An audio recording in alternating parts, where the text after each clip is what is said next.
반갑습니다. 사복음서 중에서 오늘 맨 마지막 책 요한복음 가도록 합니다. 요한복음의 주제는 하나님의 아들이신 예수 그리스도입니다. 그래서 요절 말씀을 꼽으라면 1장 18절이 되겠죠. 본래 하나님을 본 사람이 없으되 아버지의 품속에 있는 독생하신 하나님이 나타나셨느니라, 이렇게 되어 있죠. 그래서 이 하나님의 아들 예수 그리스도가 왜 인간의 몸으로 오셨는가, 그 이유에 대해서는 여러분들이 잘 알고 또 우리가 암송하고 있는 3장 16절의 말씀을 보시면 됩니다. 하나님이 세상을 이처럼 사랑하사 독생자를 주셨으니 이는 그를 믿는 자마다 멸망하지 않고 영생을 얻게 하려 하심이라 그랬어요. 그래서 하나님이 우리를 이처럼 세상을 사랑했다는 것은 우리를 얘기하는 거죠. 저와 여러분, 우리를 사랑하셔서 독생자 아들 예수 그리스도를 내어주셔서 그 아들을 믿는 자마다 멸망하지 않고 영원한 생명을 얻게 하기 위한 목적을 가지고 하나님은 아들을 보내셨고, 그 아들은 하나님 앞에 순종했다라는 내용입니다. 그러므로 이 요한복음의 전체적인 주제라 하면 하나님의 아들이신 예수 그리스도를 통한 용생이라고 주제를 정의할 수가 있겠습니다. 이 요한복음은 기록자가 요한이죠. 그래서 이 요한은 12제자 중에 한 사람이었던 세베대의 아들 요한입니다. 그래서 21장 2절이나 7절에 가면 요한 자신을 사랑받는 자 이렇게 칭하고 있어요. 그리고 이 요한은 베드로와 야고보와 함께 초대교회에서 기둥같이 쓰임받았다라고 갈라디아서 2장 9절 이하의 말씀을 하고 있습니다. 그리고 이 요한복음의 기록자인 사도 요한의 성경은 이 요한복음 그리고 요한 1서, 2서, 3서 그리고 요한 계시록까지죠. 그래서 5권의 책을 기록한 사람이 사도 요한입니다. 자, 그러면 1장 1절부터 가보도록 합니다. 1장 1절에 가시니까 태초에 말씀이 계시니라, 이 말씀이 하나님과 함께 계셨으니 이 말씀은 곧 하나님이시라 그랬죠. 그래서 말씀의 시작은 태초다라는 거예요. 태초라는 것은 역사의 시작, 또 하나님의 창조를 할 때도 태초에 이렇게 시작을 하죠. 창세기 1장 우리 1절에 가시면 이렇게 되어 있습니다. 태초에 이렇게 나오죠. 태초에 하나님이 천지를 창조하시니라. 창세기 1장 1절에서는 시간적 개념에서 태초라는 걸 시작했어요. 시작과 마지막 할 때 알파와 오메가 그런 개념이죠. 그러나 요한복음 1장에서 이 태초라는 말은 시간의 시작이 아니고 영원 이전의 태초의 시작이라고 할 수가 있겠습니다. 그래서 말씀은 언제부터 계셨느냐? 그 말씀은 바로 영원 전부터 계신 분이다. 그래서 창세전에 그리스도를 나타낼 때 이 말을 동일하게 사용을 할 수 있겠어요. 그래서 영원토록 함께 하시는 하나님, 그 하나님에 대해서 말씀을 하는 거죠. 말씀은 곧 하나님, 하나님은 곧 예수 그리스도. 말씀과 하나님과 예수는 한 일직선상에 놓고 이해를 해도 맞습니다. 그래서 이 말씀은 로고스를 얘기하잖아요. 그래서 성육신 이전에 예수 그리스도의 호칭이기도 하고요. 구약적 메시아를 얘기할 때도 이 말씀이라는 단어를 쓰게 됩니다. 그리고 신약에 와서는 그리스도를 얘기할 때 말씀이 곧 육신이 되어 오신 분이다 이렇게 표현을 하죠. 성육신하신 예수 그리스도고, 자, 우리는 선포된 말씀, 기록된 말씀 이렇게 나눌 수 있는데, 선포된 말씀은 뭘까요? 선포된 말씀은 이 예수 그리스도의 직접적인 말씀이기도 하고, 이 기록된 성경에 기록된 말씀을 설교나 강의를 통해서 선포할 때 선포된 말씀 이렇게 나누기도 합니다. 자, 그러면 요한복음 1장의 큰 틀에서 우리가 이해할 것은 이 사도 요한이 내 역할이 뭔가라는 거예요. 자, 사도 요한은 정인의 삶을 살고 또 그 증거하기 위해서 이 요한복음을 비롯한 다른 성경을 기록했다라는 것이죠. 1장 6절에 가시면 이렇게 되어 있어요. 하나님께로부터 보내심을 받은 사람이 있으니 그의 이름은 요한이라. 그가 정언하러 왔으니 곧 빛에 대하여 정언하고 모든 사람이 자기로 말미암아 믿게 하려 함이라 그랬죠. 그래서 사도 요한도 세례 요한도 역할은 동일합니다. 세례 요한도 예수 그리스도에 대해서 정언하기 위한 것이고, 사도 요한이 요한복음을 비롯한 요한 1, 2, 3서 그리고 요한계시록을 기록한 목적은 바로 예수 그리스도를 정언하기 위한 것이다 라는 거죠. 그러면 그 예수는 누구냐라는 거예요. 그 예수는 누굽니까? 그 예수는 바로 하나님의 아들이라는 거죠. 그리고 그 예수는 어린 양이다. 6월절에 어린 양으로 오신 분이다 라는 것이고, 또 그 예수는 바로 빛이다 라는 거예요. 그래서 오늘 1장에서 주로 이 요한의 역할에 대해서 말을 하는데, 8절에 가시니까 1장 8절에 가시니까 그는 이 빛이 아니요 이 빛에 대하여 정언하러 온 자라 그랬죠. 참빛 곧 세상에 와서 각 사람에게 비추는 그 빛, 영원하신 빛 대신은 이 빛이라는 말은 생명이라는 거죠. 광명이다라는 뜻을 가지고 있죠.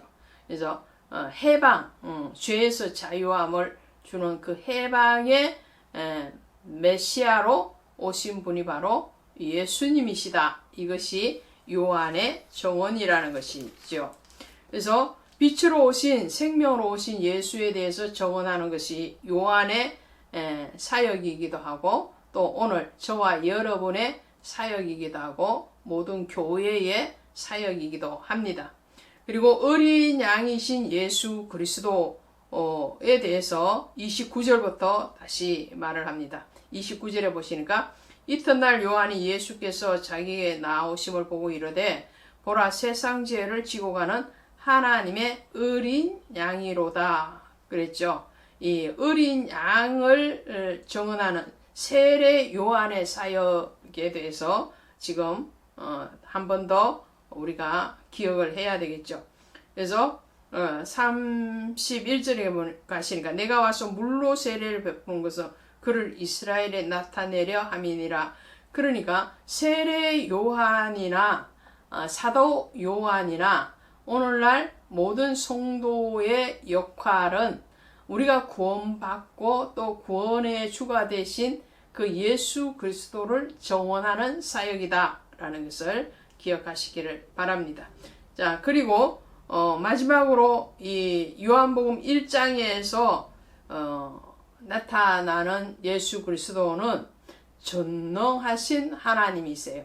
전능하신 하나님. 전능하시고 전지하신 하나님. 전지전능하신 하나님인데 모든 것을 아시고 모든 것을 하실 수 있는 그러하신 분이다라는 거죠. 그것이 빌립과 나다나엘을 만나면서 예수 그리스도의 사역을 지금 나타내고 있는데요. 이렇게 말을 하죠. 이제 나다나엘이 47절을 보시니까 예수께서 나다나엘이 자기에게 오는 것을 보시고 그를 가리켜 이르시되 보라 이는 참으로 이스라엘 사람이라 그 속에 간사한 것이 없도다. 나다나엘이 이르되 어떻게 나를 아시나이까? 예수께서 대답하여 이르시되 빌립이 너를 부르기 전에 내가 무화과 나무 아래 있을 때에 보았나니라. 그러니까 나다나엘이 뭐라고 대답을 하느냐 하니까요. 49절에 가니까 라비오 당신은 하나님의 아들이시오 당신은 이스라엘의 임금이로소이다. 이 나다나엘의 그 속의 성품까지도 알고 계시는 예수 그리스도, 전지전능하신 하나님이신 예수 그리스도에 대해서 말씀을 합니다. 자, 2장에 가시면 가나의 혼인잔치가 일어나죠. 이 가나 혼인잔치에서 나타내고자 하는 것은 뭘까요?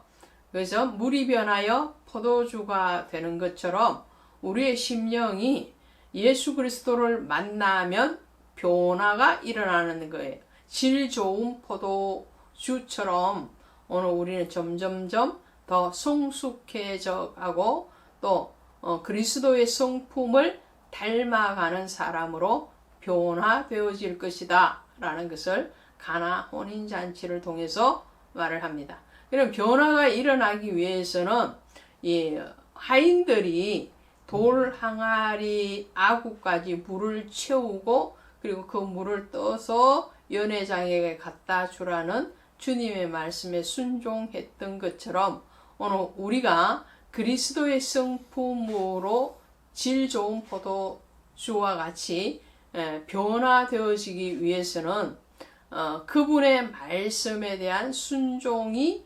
필수적이다라는 것을 알 수가 있겠죠. 그래서 변화된 사람만이 그 변화의 원인이 어디에 있는가, 순종에 있다는 것을 알게 되는 거죠. 그리고 13절부터는 성전을 정결하게 하시는 예수 그리스도의 모습이 나옵니다. 근데 그러면서 주님이 하시는 말씀이 이렇게 하고 있어요. 16절, 2장 16절 가시면 비둘기 파는 사람들에게 이르시되 이것을 여기서 가져가라. 내 아버지의 집으로 장사하는 집을 만들지 말라 하시니 그랬어요. 그러면서 그 성전을 허물라 그러거든요. 19절에 보시면 이렇게 말씀을 하는 거예요. 예수께서 대답하여 이르시되 너희가 이 성전을 헐라 내가 사흘 동안에 일으키리라. 유대인들이 이르되 이 성전은 46년 동안의 지었건을 내가 3일 동안에 일으키느냐 하더라. 그러나 예수는 성전된 자기 육체를 가리켜 말씀하신 것이라. 죽은 자 가운데서 살아나신 후에야 제자들이 이 말씀하신 것을 기억하고 성경과 예수께서 하신 말씀을 믿었더라. 할렐루야. 예수님께서 예루살렘 성전에서 돈을 환전하고 하나님 앞에 제물로 드려질 짐승들을 팔고 사는 그 장사하는 그 무리들을 내어줬죠. 그러면서 이 성전을 허물라고 그래요. 왜 허물어져야 되느냐? 첫 번째, 왜 성전을 허물어야 되느냐? 성전 본래의 기능, 내 아버지의 집은 기도하는 집이라 그랬죠. 기도의 성전이 되어지지 않고 하나님 앞에 거룩한 예배의 자리가 아닌 장사 속으로 움직이는 도둑의 소굴이 되어져 있기 때문에 그 성전은 허물어져야 되는 거예요. 허물어야지 다시 세우는 거죠. 그래서 주님은 다시 세울 때 사흘 만에 다시 세우겠다고 약속을 하시거든요.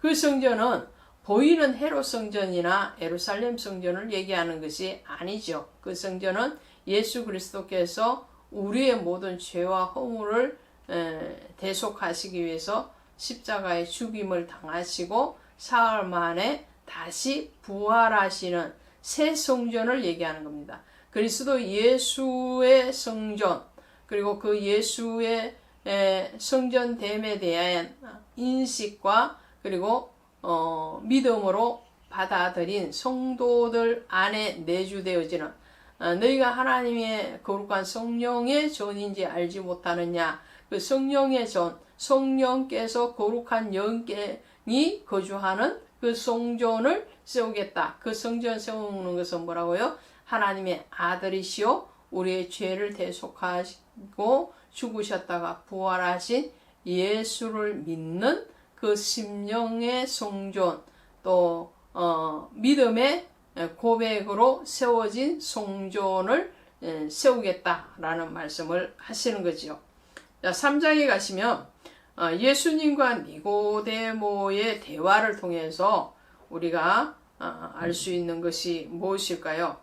자, 예수님께서 이 니고데모를 만나는데 바리새인 중에 니고데모라 하는 사람이라고 그랬죠. 그리고 유대인의 지도자입니다. 그런데 이 니고데모가 어떻게 하면 구원을 받을 수 있습니까? 그런 마음을 가지고 오는 거죠. 그럴 때에 자 3절에 가시니까 예수님께서 대답을 하세요. 진실로 진실로 내게 이르노니 사람이 거듭나지 않으면 하나님 나라를 볼 수 없느니라. 그 성전이 아니라 속성전을 세우겠다고 약속을 하시고 믿음의 성전은 그리스도의 영이 거하는 성전이죠. 그 성전에서 하나님의 나라를 선포하고 그 하나님의 나라를 세우는 거잖아요. 그러면 하나님의 나라는 어떠한 사람이 볼 수 있느냐? 거듭나야 볼 수 있다. 그러면 어떻게 거듭나느냐? 니고데모는 또 육신적으로 풀어가려고 해요. 다시 모태로 들어갔다가 다시 나와야 됩니까? 그럴 수는 없는 거잖아요. 근데 주님이 대답하시기를 물과 성령으로 나지 않으면 하나님 나라에 들어갈 수 없느니라. 육신으로 들어가는 나라가 아니라는 거예요. 영으로 들어가는 나라. 그 나라는 물과 성령으로 거듭나야 된다. 하나님의 나라는 너희 안에 있느니라. 누가복음 17장의 말씀과 동일한 말씀이기도 합니다. 자, 그 다음에 이 하나님의 목적은 예수 그리스도를 통한 구원이지 않습니까? 그것이 3장 16절에 나타나는 말씀인데 3장 18절에도 이렇게 말씀을 하세요.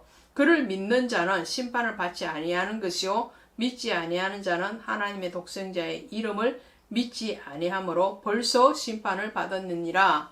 그러니까 하나님의 나라가 우리가 죽어서 천국에 들어가야만이 이루어지는 나라는 아니라는 거예요. 물론 우리가 육신이 생명이 다하고 죽어서 영원한 나라인 하나님의 나라에 들어갈 거예요. 그러나 그 이전에 이미 하나님의 나라는 너희 안에 있다라고 말씀하신 것처럼 구원과 심판도 죽어서 그것을 완성시킬 뿐만 아니라 이 땅에 살아 있을 때에 이미 구원과 심판이 이루어진다는 거예요.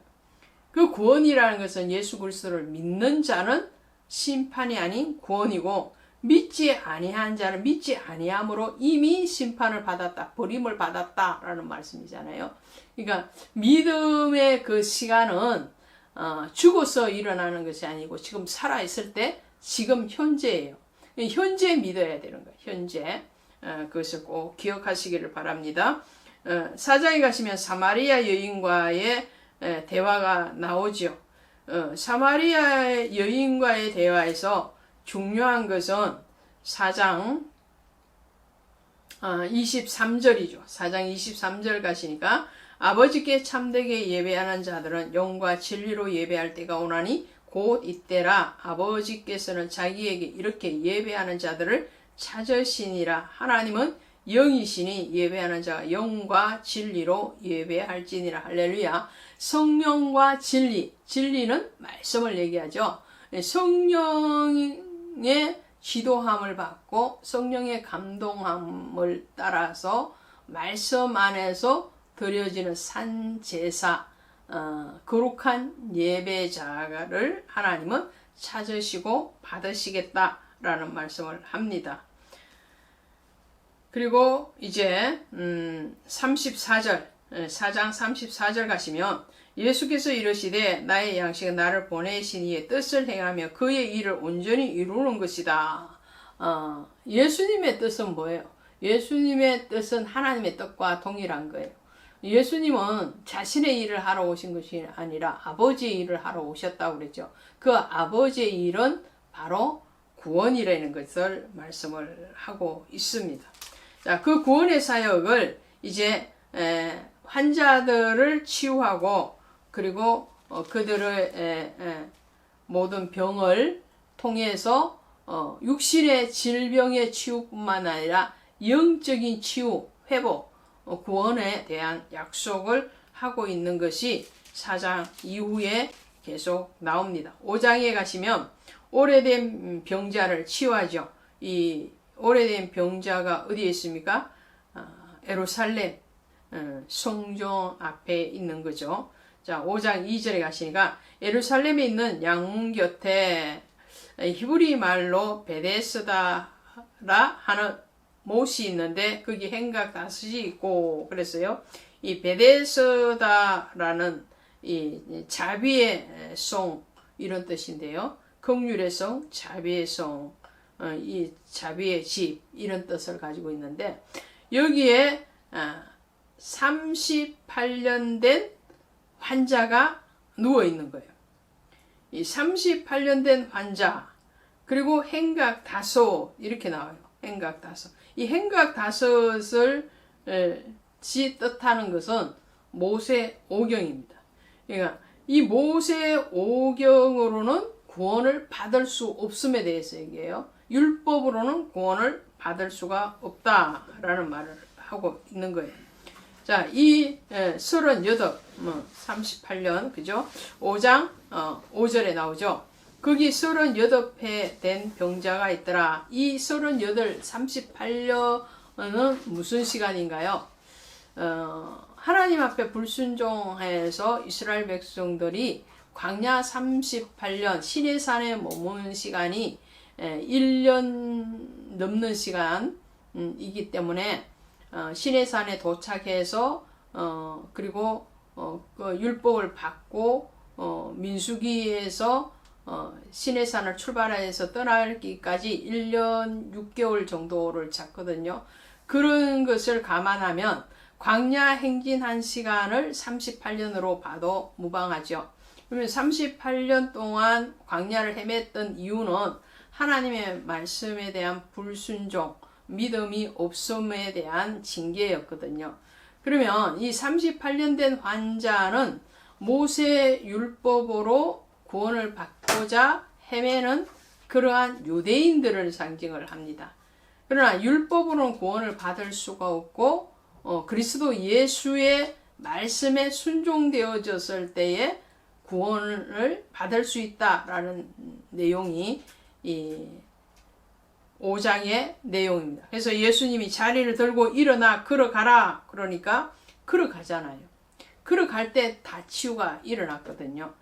자, 그것이 바로 아들의 고난이기도 하죠. 그래서 그 아들의 고난은 뭐냐? 그 아들의 고난은 심판하는 고난입니다. 보십시오. 22절입니다. 5장 22절. 아버지께서 아무도 심판하지 아니하시고 심판을 다 아들에게 맡기셨으니 그러죠. 심판을 아들에게 맡기셨는데 지금 초림하신 예수 그리스도의 역할은 우리를 심판에서 구원하시기 위한 목적이죠. 구원의 목적. 자, 24절에 있습니다. 내 말을 듣고 또 나 보내신 이를 믿는 자는 영생을 얻었고 심판에 이르지 아니 사망에서 생명으로 옮겨느니라. 할렐루야. 사망에서 생명으로 옮겨질 수 있는 방법, 그것은 바로 예수 그리스도를 믿는 것이다. 그럴 때에 영원한 생명이 있다라는 것을 말씀을 합니다. 자, 그 다음에 성경 전체에 대한 목적뿐만 아니라 요한복음의 기록의 목적을 얘기하라면 5장 39절을 보시면 되죠. 5장 39절 보시면 너희가 성경에서 영생을 얻는 줄 생각하고 성경을 연구하거니와 이 성경이 곧 내게 대하여 정언하는 것이라. 할렐루야. 모든 성경은 예수 그리스도를 증거하고 있다. 특별히 율법까지도 예수를 증거하기 위해서 그 예수께로 인도하기 위해서 이 모세의 율법도 있다라는 거죠. 그것을 말씀을 합니다. 그 말씀이 46절에 있어요. 모세를 믿었더라면 또 나를 믿었으리니 이는 그가 내게 대하여 기록하였음이라. 할렐루야. 그러니까 모세의 율법이 가리키는 것은 초등 교사가 되어서 우리를 그리스도께로 인도하기 위함이죠. 율법으로는 구원을 받을 수가 없고 오실 메시아 예수 그리스도를 믿음으로 구원을 받는다. 그러는 거죠. 그것이 바로 1장에서도 나왔어요. 모든 율법은 모세로 말미암았거니와 은혜와 진리는 그리스도께로 말미암았다라는 말씀이 나오잖아요. 자, 6장에 가시면 오병이어의 기적에 대해서 말씀은 오병이어의 기적도 어린아이의 순종 또 이 제자들의 생각을 뛰어넘는 하나님의 아들이신 예수 그리스도의 생명의 언약을 이루시는 그 자신이 생명의 떡이 되어서 내어주실 것을 예고하고 있습니다. 그래서 어린아이의 보리떡 5개, 물고기 2마리로 5,000명을 먹이고도 12바구니가 남는 것처럼 복음의 확장성, 복음의 능력, 복음의 무한성은 모든 자들을 구원하고도 남음이 있다라는 것을 말씀을 하고 있는 거죠. 그리고 생명의 떡에 대해서 22절부터 6장 22절부터 한 번 더 말씀을 하고 있습니다. 자, 7장에 가시면 형제들 예수님의 육신의 형제들까지라도 예수 그리스도가 메시아라는 것을 믿지 않습니다. 가장 곁에 있는 사람이 잘 믿을 것 같은데 더 안 믿어요. 그래서 고향에서 선지자가 대접받기가 힘든 것과 같은 거죠. 자, 초막절 절기를 맞이해서 그 형제들이 이렇게 말을 합니다. 7장 3절에 가시면 그 형제들이 예수께 이르되 당신이 행하는 일을 제자들도 보게 여기를 떠나 유대로 가소서. 스스로 나타나기를 구하면서 묻혀서 일하는 사람이 없나니 이 일을 행하려 하거든 자신을 세상에 나타내소서 하니 이는 그 형제들까지도 예수를 믿지 아니함이라. 정말 예수님을 인정해서 유대로 올라가서서 그렇게 말을 하는 것이 아니고 예수님을 믿지 아니하고 조롱 섞인 말로 하고 있는 것을 보게 되죠. 그러나 예수님께서는 이 초막절에 죽으실 분이 아니시죠. 왜냐하면 유월절 어린 양으로 오신 분이기 때문에 구속을 위해서 죄사함을 위해서 오신 분이시지 초막절 심판을 위해서 오신 분은 아니시거든요. 그러므로 그 예수님께서 이렇게 말씀하죠. 7장 6절에 이르시되 내 때가 아직 이르지 아니하였거니와 내 때는 유월절을 얘기합니다. 그래서 유월절까지 예수 그리스도께서는 이 땅에서의 사역을 멈출 수가 없는 거죠. 자, 오늘 요한복음 7장까지 했습니다. 다음 시간에 8장부터 다시 은혜를 나누도록 하겠습니다. 고맙습니다.